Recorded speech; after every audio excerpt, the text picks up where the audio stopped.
Hello friends, welcome to குக்கு channel. இந்த வீடியோவில் 8th ஸ்டாண்டர்ட் இங்கிலீஷ் புக்கில் இருக்கக்கூடிய pros my ரெமனிசன்ஸ்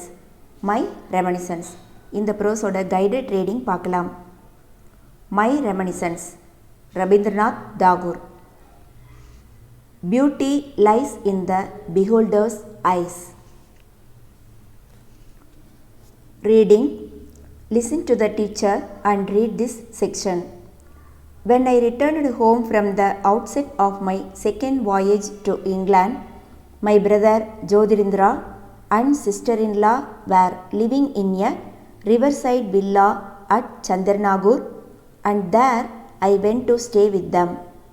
The Ganges again those ineffable days and nights, languid with joy, sad with longing, attuned to the plaintive babbling of the river along the cool shade of its wooded banks. This Bengal sky full of light, this south breeze, this flow of the river, this right royal laziness, this broad leisure stretching from horizon to horizon and from green earth to blue sky, all these were to me as food and drink to the hungry and thirsty. Here it felt indeed like home, and in these I recognized the ministrations of a mother. That was not so very long ago, and yet time has wrought many changes. Our little riverside nests, clustering under their surrounding greenery, have been replaced by mills which now dragon-like everywhere rear their hissing heads, belching forth black smoke. In the midday glare of modern life, even our hours of mental siesta have been narrowed down to the lowest limit, and hydra-headed unrest has invaded every department of life. Maybe this is for the better, but I for one cannot account it wholly to the good. These lovely days of mine at the riverside passed by like so many dedicated lotus blossoms floating down the sacred stream. Some rainy afternoons I spent in a veritable frenzy, singing away old Vaishnava songs to my own tunes, accompanying myself on a harmonium. On other afternoons, we would drift along in a boat, my brother Jyotirindra accompanying my singing with his violin. And as, beginning with the Puravi 50, we went on varying the mood of our music with the declining day, we saw on reaching the Begaka 50. The western sky closed the doors of its factory of golden toys, and the moon on the east rise over the fringe of trees. Then he would row back to the landing steps of the villa and seat ourselves on a quilt spread on the terrace facing the river. By then a silvery peace rested on both land and water. Hardly any boats were about.